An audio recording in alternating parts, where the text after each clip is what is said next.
देवपुर गांव में सुबह से ही झमाझम बारिश हो रही थी। आसमान काले बादलों से घिरा था, ठंडी हवाएं चल रही थीं और कच्ची गलियों में पानी बह रहा था। इसी वजह से लोगों ने घरों से निकलना लगभग बंद कर दिया था। लेकिन उसी तेज बारिश में रघु गांव के चौराहे पर अपना छोटा सा ठेला सजा रहा था।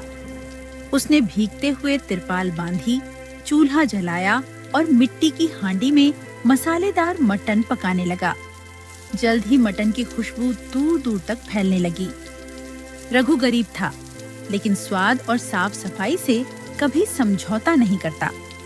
उसकी मिनी हांडी थाली में मसालेदार मटन के साथ चावल, 2 रोटियां, प्याज और नींबू मिलते थे। दाम इतने कम थे कि गांव का एक साधारण मजदूर भी पेट भरकर खा सकता था। मगर उस दिन तेज बारिश ने पूरे बाजार को सूना कर दिया था। फिर भी रघु ने हिम्मत नहीं हारी और उदास स्वर में ग्राहकों को पुकारने लगा। आइए आइए, बारिश में गर्मा गर्म हांडी मटन खाइए, चावल और रोटी के साथ भर पेट खाइए। रघु काफी देर से सड़क की तरफ उम्मीद भरी नजरों से देख रहा था। तभी दूर से एक छाता पकड़े 2 ग्रामीण उसके ठेले की तरफ आते दिखाई दिए। आइए भैया, गर्मा गर्म हांडी मटन तैयार है। चावल के साथ खाइए या रोटी के साथ, इस बारिश में स्वाद दुगना हो जाएगा। रघु भैया, खुशबू इतनी लाजवाब आ रही है कि हम खुद ब खुद आपके ठेले तक चले आए। हाँ भाई, अब तो मुझसे इंतजार नहीं हो रहा। मेरे लिए भी एक मिनी हांडी थाली लगा दो, तरी थोड़ी ज्यादा, और रोटियां गर्मा गर्म रखना। बस 2 मिनट भैया, ऐसी गर्मा गर्म थाली लगाऊंगा कि इस बारिश में यहाँ से उठने का मन नहीं करेगा। रघु जैसे ही हांडी का ढक्कन खोलता है, मटन की खुशबू फैल जाती है। तभी अचानक जोर से बिजली चमकती है। बारिश और भी तेज हो जाती है और हवा से तिरपाल जोर जोर से हिलने लगती है। अरे भाई, बारिश तो और तेज हो गई। यहाँ खड़े होकर खाना मुश्किल है, चलो यहाँ से। हाँ चलो भाई, सामने लालचंद का पक्का ढाबा है, वहीं छत के नीचे आराम से बैठकर खा लेंगे।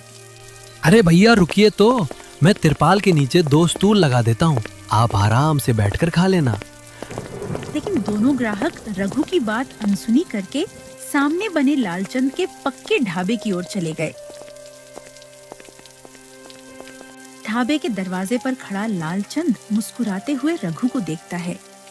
देख लिया रघु, सिर्फ हांडी की खुशबू से दुकान नहीं चलती, ग्राहकों के सिर पर छत भी होनी चाहिए। आज मेरे पास छत नहीं है लालचंद भाई, लेकिन मेहनत करने के लिए 2 मजबूत हाथ जरूर है।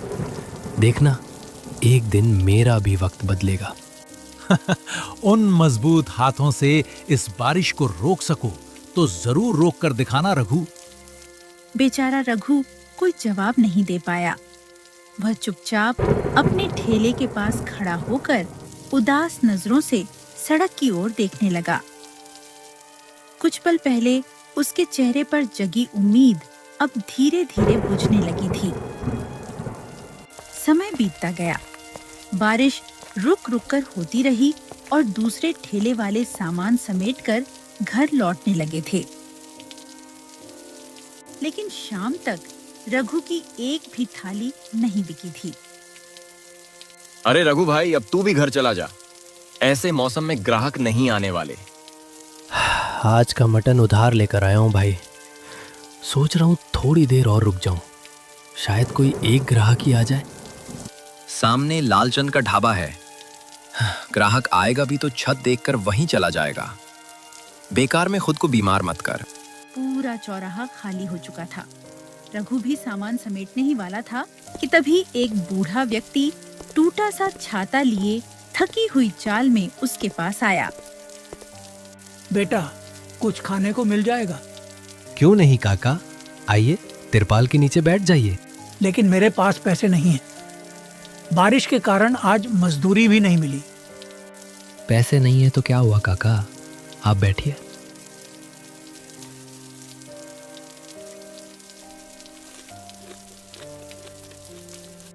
आज तूने भूखे का पेट भरा है, देखना एक दिन यही हांडी तेरी किस्मत बदल देगी। क्या करूं काका, इस खुले ठेले पर बैठा हूं। बारिश आते ही ग्राहक चले जाते हैं। पता नहीं मेरी किस्मत कब बदलेगी। रात में रघु भीगा हुआ घर पहुंचा। उसकी पत्नी गौरी और माँ कमला उसका इंतजार कर रही थीं। अजी, बड़ी देर कर दी आज तो आने में। कितनी थालियां बिकी आज? एक भी नहीं भाग्यवान, बस हरिया काका को खाना खिलाया। उनके पास भी पैसे नहीं थे। अच्छा जी, कोई बात नहीं, कल फिर कोशिश करेंगे। मटन उधार का है गौरी, रोज यही हाल रहा तो घर कैसे चलेगा। चिंता मत कर बेटा, उतार चढ़ाव तो जिंदगी का हिस्सा है। तू कल फिर ठेला लगाना, सब अच्छा ही होगा। हाँ अम्मा, मैं कल फिर ठेला लगाऊंगा। ग्राहक आए या ना आए, मैं कोशिश करना नहीं छोड़ूंगा। उस रात बचा हुआ मटन, चावल और रोटी रघु ने अपने परिवार के साथ खाया और सभी सो गए।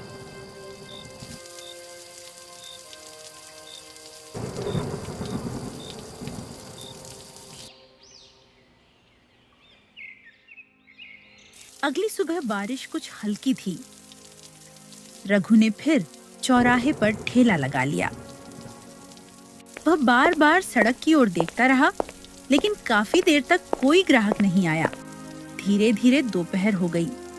तभी शहर के व्यापारी विजय बाबू की कार उसके ठेले के पास आकर रुक गई। भाई, इस ठंडे मौसम में कुछ गर्मा गर्म खाने को मिलेगा क्या? क्यों नहीं साहब, आओ आओ बैठो। हांडी मटन तैयार है, साथ में चावल और गरम रोटियां भी मिलेंगी। वैसे एक थाली कितने की है? सिर्फ 120 रुपए की है साहब। अरे, 120 रुपये में मटन, चावल और रोटियां, इतना सब? ठीक है, एक थाली लगा दो। रघु गर्मा गर्म थाली लगाकर विजय बाबू को देता है। पहला निवाला खाते ही विजय बाबू हैरानी से उसकी ओर देखने लगते हैं। क्या हुआ साहब, मसाला ज्यादा हो गया क्या? नहीं नहीं भाई, स्वाद तो कमाल का है। इतना नरम और स्वादिष्ट मटन कैसे बना लेते हो? ऐसा मटन तो शहर के बड़े रेस्टोरेंट में भी नहीं मिलता। धीमी आंच और थोड़ा धैर्य साहब, जल्दी में पकाया मटन कभी अच्छा नहीं बनता। अच्छा, बहुत बढ़िया, एक थाली घर के लिए भी पैक कर दो। रघु ने थाली पैक करके दे दी। दोनों थालियों के कुल 240 रुपये हुए। विजय बाबू जल्दी में पैसे देकर कार में बैठ गए। रघु ने पैसे गिने तो वो 3000 रुपये थे। रघु तुरंत गाड़ी के पीछे दौड़ पड़ता है। अरे साहब जी रुकिए तो, रुकिए, जरा गाड़ी रोकिए। रघु दौड़कर गाड़ी रुकवाता है और अतिरिक्त पैसे विजय बाबू को लौटा देता है। तुम चाहते तो ये पैसे चुपचाप अपने पास रख सकते थे। साहब, कमाई भले ना हो, लेकिन मैं बेईमानी नहीं कर सकता। अच्छा, क्या नाम है तुम्हारा? जी, रघु नाम है साहब जी। रघु, तुम्हारी ईमानदारी मुझे याद रहेगी। बहुत जल्द तुमसे फिर काम की बात करने आऊंगा।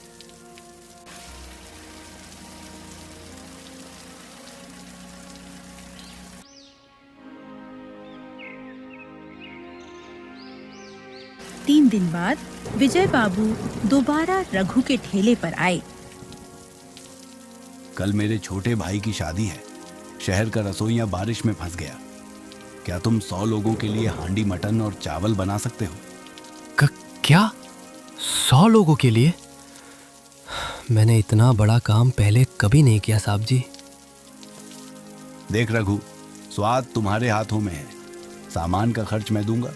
बस बताओ, अपने हुनर पर भरोसा है? कर पाओगे? रघु कुछ पल सोचता है। जी साहब जी, मैं समय पर आपको खाना पहुंचा दूंगा। अच्छा ठीक है, कल शाम 5 बजे तक खाना तैयार होना चाहिए। विजय बाबू उसे एडवांस देकर चले जाते हैं। सामने ढाबे पर खड़ा लालचंद पूरी बात सुन लेता है। कल तक एक ग्राहक के लिए तरस रहा था और आज 100 लोगों का ऑर्डर मिल गया। अगर ये काम पूरा हो गया तो पूरे गांव में इसी का नाम होगा। मुझे कुछ करना पड़ेगा। रात में रघु का परिवार घर पर तैयारी कर रहा था। गौरी मसाला तैयार कर रही थी और कमला प्याज काट रही थी। रघु और उसका परिवार ऑर्डर की जरूरी तैयारी पूरी करके सो गए। रात का दूसरा पहर था। तभी लालचंद का नौकर कालू चुपके से रघु के घर पहुंचा। उसने पहले ठेले की तिरपाल काटी, फिर ढकी हुई सूखी लकड़ियों को बारिश में खुला छोड़ दिया।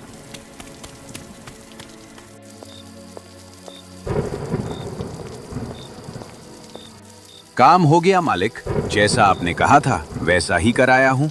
अब उसकी लकड़ियाँ और मसाले सारी रात बारिश में भीगते रहेंगे। बहुत बढ़िया कालू। अब उसकी लकड़ियां नहीं जलेंगी और सारे मसाले खराब हो जाएंगे।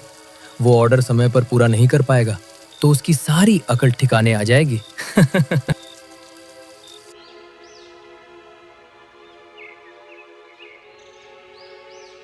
बारिश अगले दिन भी जारी थी। अगली सुबह रघु अपने परिवार के साथ उठकर देखा तो तिरपाल कटी हुई थी और सारी सूखी लकड़ियां बारिश में भीग चुकी थीं। हे भगवान, ये सब किसने किया? ये तिरपाल हवा से तो नहीं फटी लग रही, जरूर किसी ने जानबूझकर काटी है। हाँ अम्मा, ऐसा ही लगता है। लेकिन शाम 5 बजे तक खाना भी पहुंचाना है। अभी दोषी को ढूंढने में समय नहीं गवा सकते। तभी लालचंद का नौकर कालू वहां पहुंचा और अनजान बनने का नाटक करता है। अरे रघु भैया, ये सब कैसे हो गया? सारी लकड़ियां तो भीग गईं। पता नहीं कालू भाई, रात को किसी ने तिरपाल काट दी। अब इन लकड़ियों से चूल्हा जलना मुश्किल है। मेरी मानो तो विजय बाबू को मना कर दो। नहीं कालू, मैंने वादा किया है, ऑर्डर समय पर जरूर पहुंचेगा। कालू वहां से चला गया। मैं आसपास के घरों से सूखी लकड़ियां मांग कर लाता हूँ। तुम दोनों यहाँ मसाले और मटन तैयार रखो। रघु जल्दी से सूखी लकड़ियां खोजने निकल गया। रघु कई घरों में गया, लेकिन लगातार बारिश के कारण किसी के पास ज्यादा सूखी लकड़ी नहीं थी। आखिर वह हरिया काका के घर पहुंचा। काका, क्या आपके पास थोड़ी सूखी लकड़ी होगी? शाम तक 100 लोगों का खाना तैयार करना है। लकड़ी तो है बेटा, लेकिन पहले ये बता, तेरे ठेले की तिरपाल किसने काटी?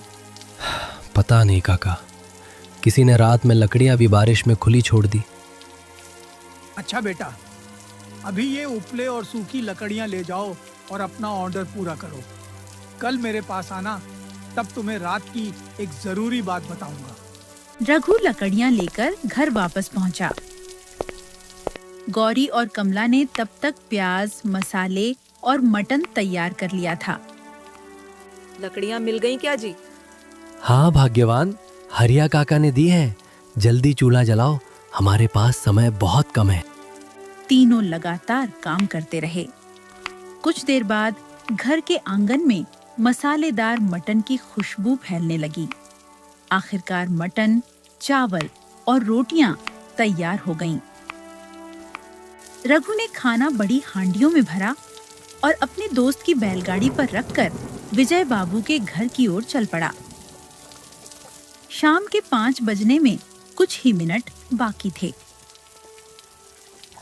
रघु बारिश में जैसे तैसे करके 5 बजे तक विजय बाबू के घर पहुंच गया। रघु, मुझे लगा था इतनी बारिश में तुम समय पर नहीं पहुंच पाओगे। मुश्किलें बहुत सारी आई थी साहब, लेकिन आपसे किया वादा मैं कैसे तोड़ देता। मेहमानों को मटन, चावल और रोटियां परोसी गईं। उनको रघु के मटन चावल बहुत पसंद आते हैं। रघु, आज तुमने मेरा भरोसा जीत लिया। अब से मेरी अनाज मंडी के लिए हर सप्ताह 30 थालियां तैयार करना। धन्यवाद साहब जी, मेरी मेहनत को समझने के लिए। मैं आपको शिकायत का मौका नहीं दूंगा।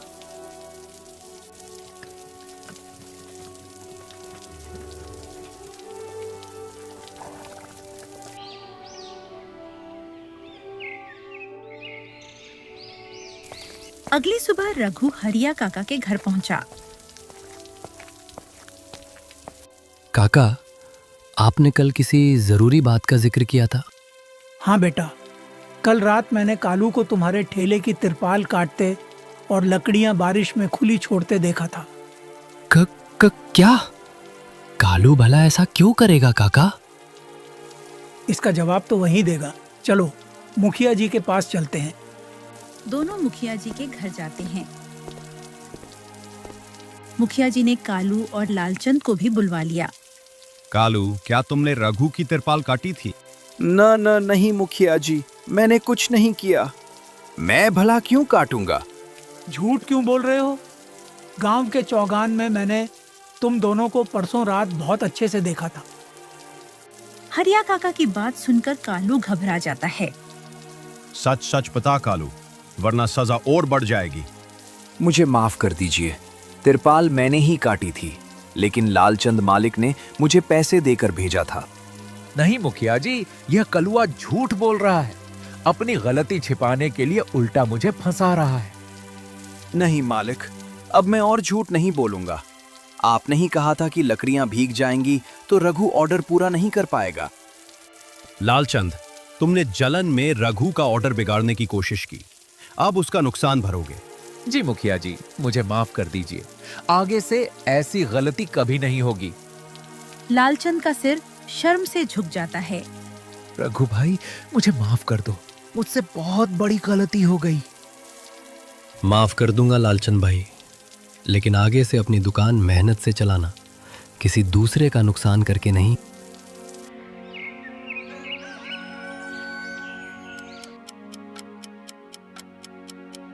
कुछ ही सप्ताह में विजय बाबू से मिलने वाले नियमित ऑर्डर के कारण रघु की कमाई बढ़ने लगी।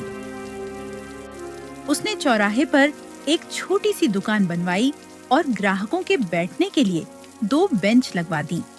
दुकान के सामने नया बोर्ड लगाया, रघु मिनी हांडी मटन। जिस बारिश ने कभी रघु की रोजी रोक दी थी, उसी बारिश ने उसकी मेहनत और ईमानदारी को सबके सामने ला दिया। आखिरकार उसकी मेहनत रंग लाई और उसकी किस्मत बदल गई।